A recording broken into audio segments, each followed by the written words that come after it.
everybody. Come on in. I see people are joining me. That's awesome. So great that you're here. We're beginning a Substack series this month called Begin Again. And we're starting just a little bit early. So let me just allow people to come on in the room. I'm pouring myself a little bit of extra coffee. Settle in, make yourself comfortable.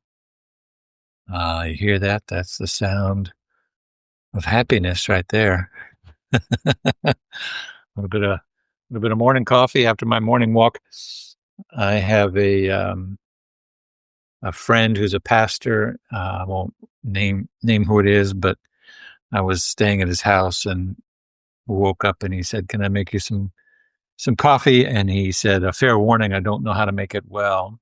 He's been a pastor for 30 years, and he said, "I've never drank a cup of coffee in my life."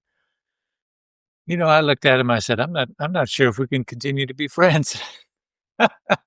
How do you pastor for 30 years and not drink coffee? I'm not sure. But anyway, welcome. Good morning. Come on in, everybody. Good afternoon, wherever you are. This is our live Substack on the series I'm doing in January called Begin Again, which is focused on this thing called You by Ernest Holmes. I want to make it really clear. This is an old copy of the book. And if you don't have the book, that's okay. You're welcome to the conversation. And this is not a book study per se. If you have the book, great. I want to hear your insights. I know lots of people said, "Oh, I read that book 30 years ago or 15 years ago or whatever." So it might be a valuable piece to your spiritual journey. And if many of my followers are not necessarily adherents to New Thought, and so that this might be new to you. This was written 1948, I believe, is the first publishing year of this book. And one of the, I think, classics of Ernest Holmes and New Thought spirituality, this along with the companion book, this thing called Life, which has been retitled The Art of Life. Many people ask me and other New Thought ministers over the years, I want to read Ernest Holmes, never read anything. What should I read first? I say, not the textbook, which is a big book, but this one. Start with this one. Start with this thing called You, because the conversation, the style, his approach is, as it says on the cover of this edition. I love this. It says, "There's only one person.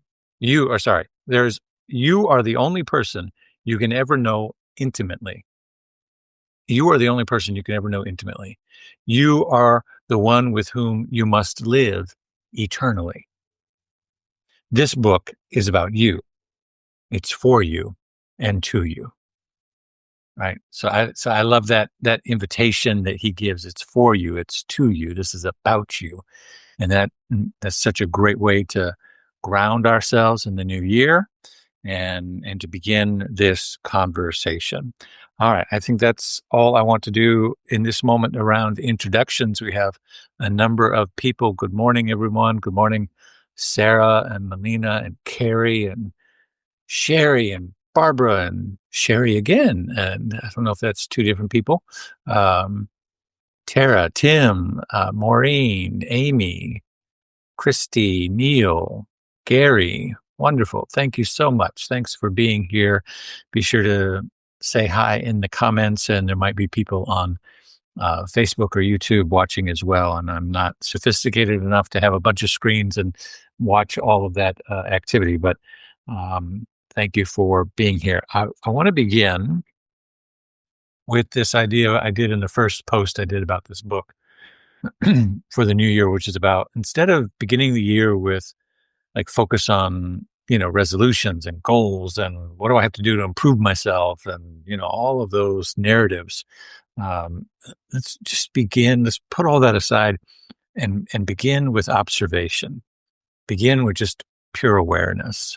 Begin with just, who are you and who are you becoming? And out of awareness, something grows, right? Out of awareness, something emerges, and just our attention on who we are becoming at any given moment becomes an activity that improves, enhances, accelerates our growth, because we begin to step into more of who we are intended to be. We might become aware of the ways in which we are being or have been something that we're not intended to be, right? Somebody else's idea of us or something. And so that begins to fade away. And then the awareness of who we really are or what spirit really intends for us begins to come forward. So just that activity of awareness becomes a growth accelerator. I think far more enriching than, all the goal setting and this, I'm going to do this program and this thing for, if that's your thing and you're doing that this year, that's great too. I'm not trying to trying to knock that, but just inviting us to a different kind of practice and awareness here at the beginning of the year. And so this thing called you begins in chapter 1. I'm not necessarily going to go every chapter, certainly not today, but in these videos. And again, please feel free to share your comments in the thread. I want to hear if you've read the book, if it's part of your spiritual journey. When did you first read it? What insights you have? Any section, any chapter, but we're beginning today and look at the first couple of chapters. And I said in my advertising video for this on my walk this morning that I was going to share something that I'm not sure that's really ever been shared about this book and about the architecture of it before. And I still think that that's true. So let's find out. And that is that the book begins with this, he starts off with, there's this urge within us, this creative urge, and there's this desire within us, this universal hungering and longing. He says, you, like all others, are seeking the joy of living. You wish to be needed, to be loved, to be included in the great drama of life. This urge is in every individual. It's in everything. The rose exists to express beauty. Root and branch conspire with nature to give birth to blossom. The artist will starve in his garret that he may chisel an angelic form from a slab of marble, compelling the unyielding substance to accept his breath of creation. So that this urge that is inside of all of us to express and to be connected and to give forth of that life-giving thing that is inside of us. So he begins with this universal hungering, this universal bubbling up from inside of us. And so we immediately connect and go, yeah, I know what that is. I know what he's talking about. And then he does something really interesting that is different and unique in the landscape of religion and spiritual approach. And before I share what that is, I'm going to share kind of what the typical standards are. When we look at I see you all sharing, read it first in 92, and this thing called Life, read it 15 years ago. Wonderful. Thank you. And I had somebody on here who said, you gave me this book when I graduated from graduate school, like 13 years ago. And it's been an important part of my life. So I love that because I used to have that tradition in my ministry that both high school and college graduates within the community would get a certificate from the community just honoring that rite of passage. And they all got a copy of either this or this thing called Life. So I love hearing that ritual sing back to me all these years later.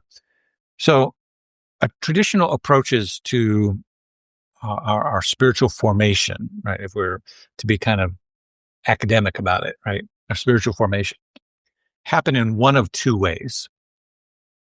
And that is and they're sort of divided in the academic world to sort of Western approaches to spirituality and Eastern. And they're not, the geography of that division is not what makes them different, but they just happen to line out that way in terms of their approach. And they go like this, the Western approaches, of which, Christianity being the dominant example of, is three things. And both approaches have these same three things, but in a different order. So it begins with belief, behavior, belonging. That's the Western approach. Belief, behavior, belonging. Belief, meaning that we begin with the orientation to, the indoctrination, you think of catechism, you think of learning the commandments or learning the rules, learning what the beliefs are, learning what the structure of the faith formation is. Because I am this, right? We believe these things, right? That's part of our faith tradition. And so my family is this, and I'm in this. And so I need to learn, take classes and, all of that. And then that's belief. And then that leads to behavior, which is those of us who believe like this and believe these things about life, about God, about Jesus or the saints or scripture or morality, etc. These are the beliefs. Now, this is how we approach our behavior. This is what we eat and when we eat it. This is what we wear and when we wear it. This is what we do during these seasons of the year, these seasons of life. This is what we do when somebody dies. This is what we do when somebody's born. This is what we do when somebody gets married. Like behavior, and this is how we conduct ourselves, on a daily basis. Behavior, belief, indoctrination, or dogma, if you will, or structures of faith, behavior, and then belonging. If you believe these things and behave this way, then you belong, right? You're part of the group. You're one of us. Christianity is a really good example of that faith formation structure. Not all faith formation structures are that way. Some of them have it flipped. Judaism and Islam are two really good examples where it's different than that. And they flip the first two. So instead of belief, behavior, belonging, it's behavior, belief, belonging. Behavior, belief, belonging. And some of you, if you know this book and you know chapter 1, you know where I'm going. So if we begin with behavior, it's that we don't worry so much about teaching children or even new people coming into the faith, what all the beliefs are, but rather we teach them, the things. We eat this, we wear this, we do this. These are the behaviors, and it's more communal, it's more collective, it's more community oriented than the other way is, because behavior is about not only ourselves, but, community that we find ourselves in. So behavior becomes essential first. And then if you are engrossed in, and your life is wrapped around these behaviors, right? Praying 5 times a day, you hear the call to prayer, you stop what you're doing, you get down on your knees, you put your rug out. So that's a behavior. That's a conditioned behavioral response. Then the beliefs come out of that behavior because your life is shaped by those behaviors, both individually and collectively. And then the beliefs come as a result of that. And then again, belonging is at the end. You behave this way, you believe these things, you belong to us. Ernest Holmes flips the script entirely. And I think New Thought in general does, but Ernest Holmes does it explicitly here. And I don't think it was his intention to,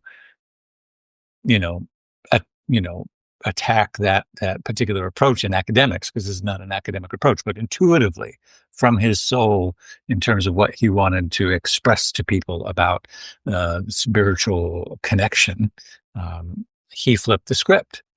Right? So he begins in chapter 1 with this ache that we all have to creatively express and to be connected to something bigger than ourselves.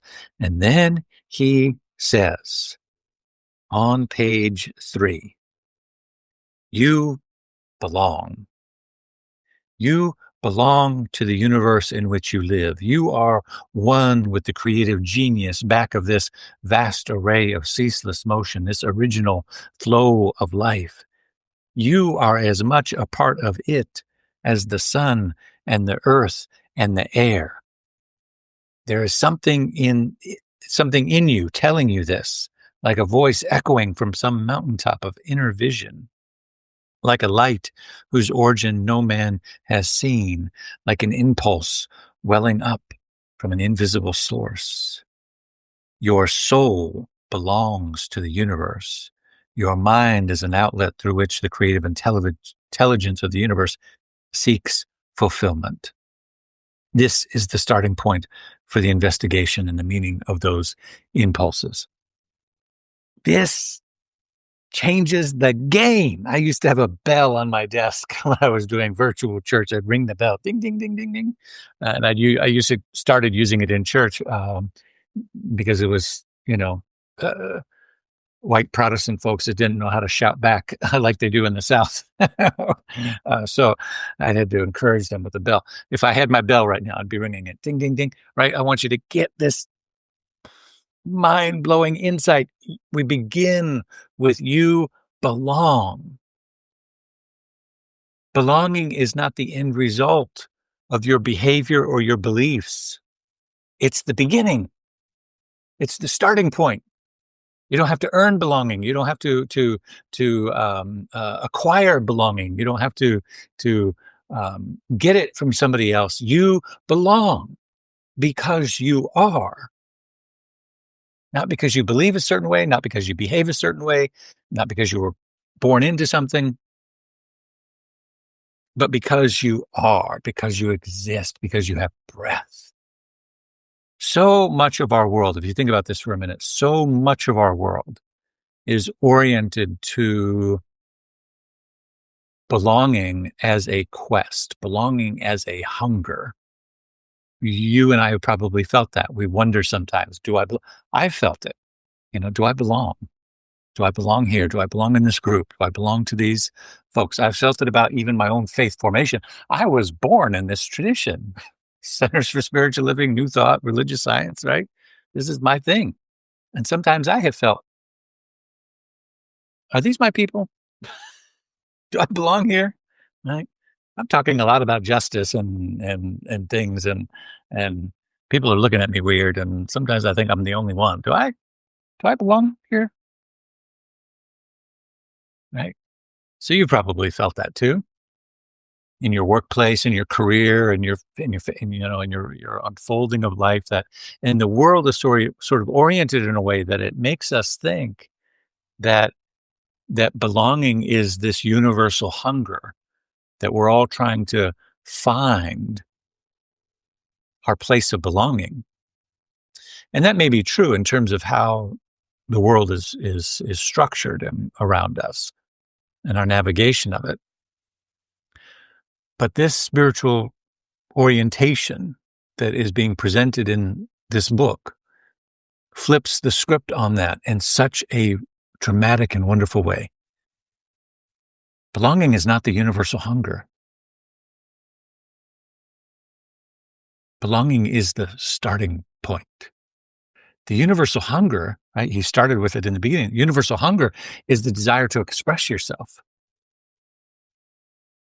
So just pause and think about that. I know we're only on page 3, but pause and think about that for a moment.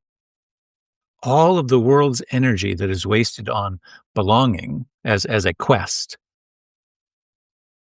And if we just take all of that away and say, no, belonging is the starting point. Everybody belongs. Now let's take all that energy we put into do I belong and what about and all that stuff and harness that into what is yours to do. What are you here to give birth to? What are you here to create? What are you here to? You belong. Don't ever question if you belong, beloved. Of course you belong. You are made of the source and the substance of the only thing that is, which is me, the I am. You belong. Where else could you be? Right? The question is, what are you going to do with that knowledge? What are you going to do with that hunger that you have to create, that hunger that you have to express yourself in terms of that belonging? You see how radical that is? See how different that orientation is? I so love that insight. Those of you who know me, in Atlanta, I built my whole ministry around belonging. We have shirts that say you belong. And I'll put in the resource section of the blog later when I write, resources for you, other books. Sebene Selassie, a great Buddhist teacher, has a great book called You Belong. There's the Belonging and Othering Institute in Berkeley, which has done some great stuff. Of course, Bell Hooks, writing on belonging. Lots of great resources on expanding this topic if you're so interested. But we begin with this idea from Ernest Holmes. You belong. It's the starting point to everything.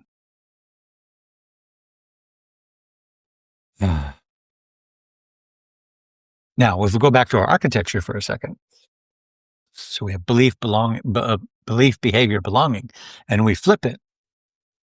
Belonging comes first. Now we can investigate our beliefs and our behavior to see if they're in alignment with the awareness that we belong. We can investigate our beliefs and our behaviors to see if they're in alignment with the desire that we have to create a more fulfilling life. We can examine and investigate our beliefs and behaviors to see if they are in alignment with a world that works for everyone, with harmony and justice and peace and love and whatever our desires are for ourselves, for our family, for our creative expression, you see. So that's where the book goes, right? Chapter 2, chapter 3 is like, okay, now that we know that this is so, now you are now you're aware that you are a conscious being. Consciousness is all that there is. And so let's investigate how to use that consciousness. Let's explore how to apply that consciousness, given that this is where we are starting from, you see.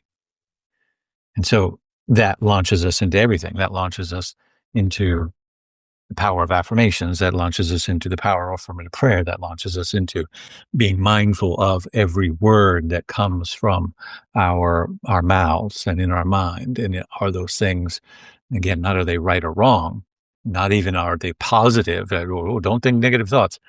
I'm not one who necessarily believes that. Are they in alignment with the world that you want to bring forth? I said this about yesterday in a separate post about January 6th, right? Sometimes we think that there's actually a passage from this book. Let me see if I can find it again. I believe it was in chapter 2. Maybe it was the end of 3.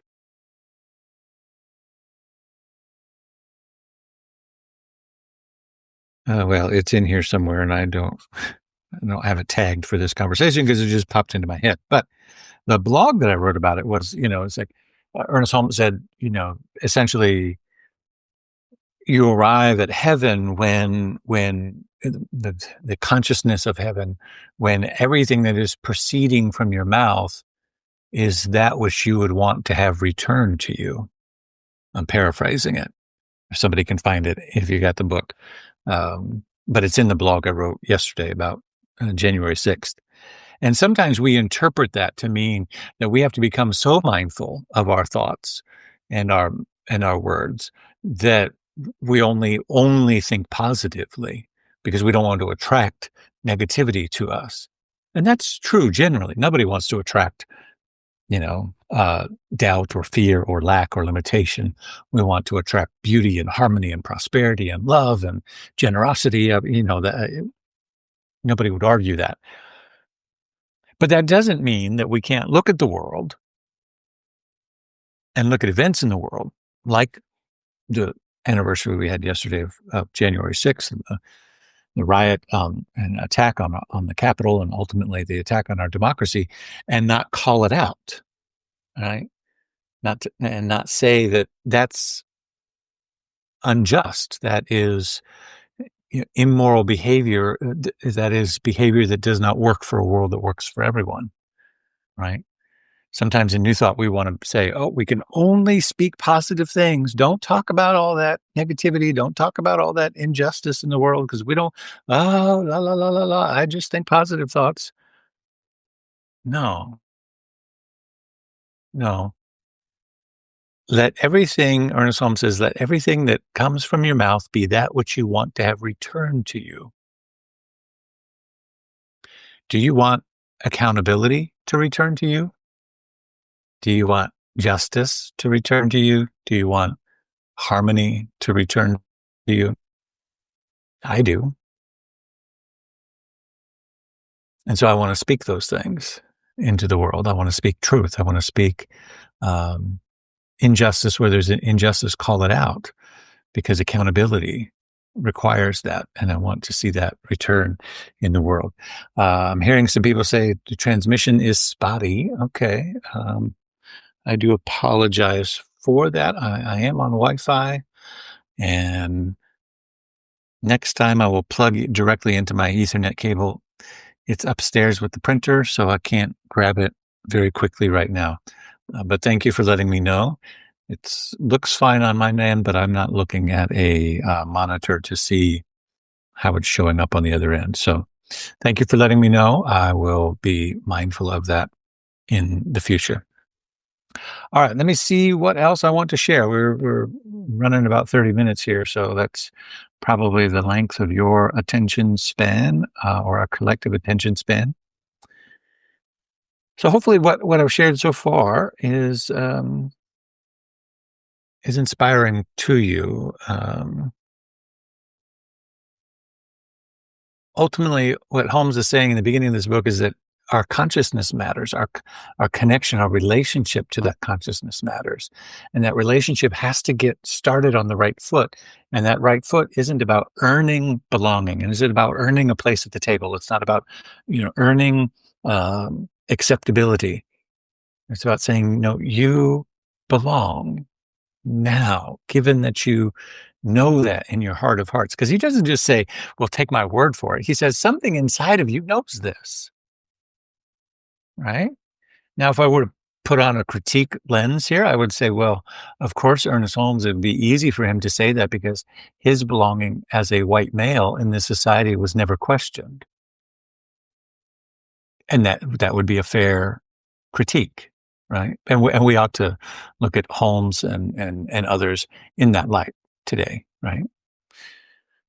But he's also saying that this is a universal urge, this is universal knowing, this is universal something.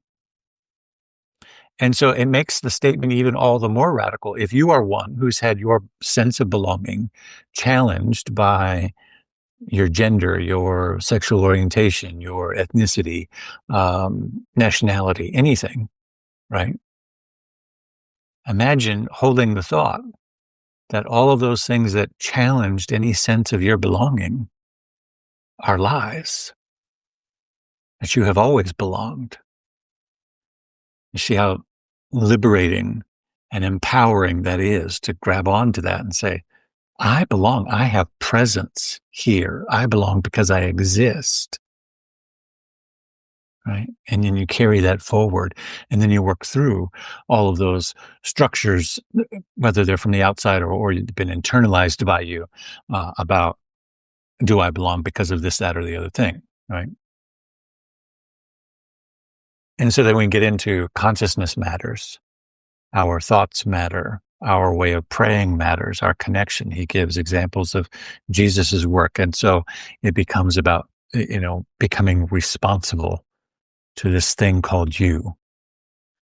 Not responsible to a faith tradition, not responsible to a doctrine, not responsible to any authority outside, but becoming responsible to you, responsible to your consciousness, responsible to that inner thing that knows you exist and you are whole, perfect, and complete just as you are. All right, my friends, I'm going to stop right there and thank you for look at you all are on here. I appreciate you. Thank you, Tim. Thank you, Sarah. Thank you, Gary, for commenting. This is great. I use Substack a lot. I don't do the live videos a lot. And this is very encouraging to see you all here with me today. I hope you enjoyed it. If you want more, please say so. If you're a subscriber, thank you very much for subscribing. I'm assuming that you are. That's how you found it, but you may have found it through a Facebook link. If you're a paid subscriber, thank you so much. This is how I do my living now. This is how I earn my money. This is my main gig at the moment through paid subscriptions or buy me a coffee link on any of my blogs. So thank you so much for all the contributions that you may be inspired to share my way. It makes a difference. It really makes a difference these days. And I am grateful for it. I always want my work to be free because I believe in equality and justice and embodying that in my work. So I don't put anything behind a paywall, but I definitely appreciate all of you who decide to share something of your good with me and to make sure that I'm completing that loop of appreciation and gratitude for it because it allows me to do more work on this. All right.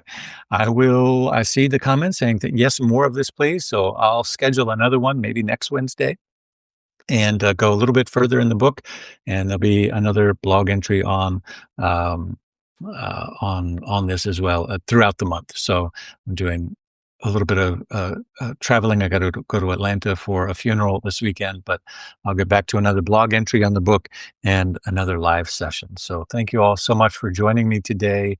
I appreciate you. I love you. I hope you're having a great day. Be sure to again like, subscribe. Write your comments on the entries on the book and share your insights. I want to hear. I want this to be a two-way conversation.